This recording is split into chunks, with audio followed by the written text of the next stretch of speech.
ನಮಸ್ಕಾರ. ನಾನು ಇಕ್ಕಡಳ್ಳಿ school head master Mahadevappa ಅಂತ.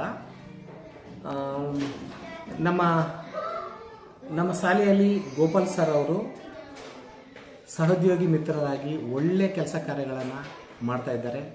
ಜೊತೆಗೆ ಮಕ್ಕಳ ಒಂದು ಗ್ರಾಮೀಣ ಪ್ರದೇಶದಲ್ಲಿ ಮಕ್ಕಳ ಸರ್ವತೋ ಅಭಿವೃದ್ಧಿಗೆ, ಮಕ್ಕಳ ಶೈಕ್ಷಣಿಕ ಅಭಿವೃದ್ಧಿಗೆ ಬಹಳ ಪ್ರಾಮಾಣಿಕ ಪ್ರಯತ್ನವನ್ನು ಹಾಕಿದ್ದಾರೆ. ಅದರ ಫಲವಾಗಿ ನಮ್ಮ ಮಕ್ಕಳೆಲ್ಲರೂ ಕೂಡ ಭಾಷೆ ಬೋಧನೆ, ಗಣಿತ, ವಿಜ್ಞಾನ ಪ್ರಯೋಗಗಳು ಇವೆಲ್ಲ ಕೂಡ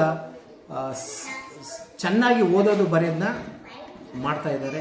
ಗ್ರಾಮಸ್ಥರು ಕೂಡ ಭಾಳ ಪ್ರೀತಿಯಿಂದ ಅನ್ಯೋನ್ಯತೆಯಿಂದ ಮಾತನಾಡಿ ಎಲ್ಲರ ಮೆಚ್ಚುಗೆಗೆ ಪಾತ್ರರಾಗಿದ್ದಾರೆ. ವಿಶೇಷವಾಗಿ ಸಾಲ ಅವಧಿಗಿಂತ ಮುಂಚೆ ಬಂದು ಸಾಲ ಆವರಣ ಶುಚಿ ಮಾಡಿ, ಗಿಡಗಳಿಗೆ ನೀರು ಹಾಕಿಸಿ, ಶಾಲಾ ವಾತಾವರಣನೂ ಕೂಡ, ಪರಿಸರವನ್ನು ಕೂಡ ಅತ್ಯುತ್ತಮವಾಗಿ ನಿರ್ವಹಿಸಿ ನಮ್ಮ ಶಾಲೆ ಸರ್ವ ವಿಧದಲ್ಲೂ ಕೂಡ ಅಭಿವೃದ್ಧಿ ಆಗಲಿಕ್ಕೆ ಇವರ ಒಂದು ಶ್ರಮ, ಇವರ ಒಂದು ಪ್ರೀತಿ ತುಂಬ ಅಮೂಲ್ಯವಾದದ್ದು ಅಂತ ಈ ಸಂದರ್ಭ ನಾನು ಹೇಳಲಿಕ್ಕೆ ಇಚ್ಛೆ ಪಡ್ತಾ ಇದ್ದೀನಿ.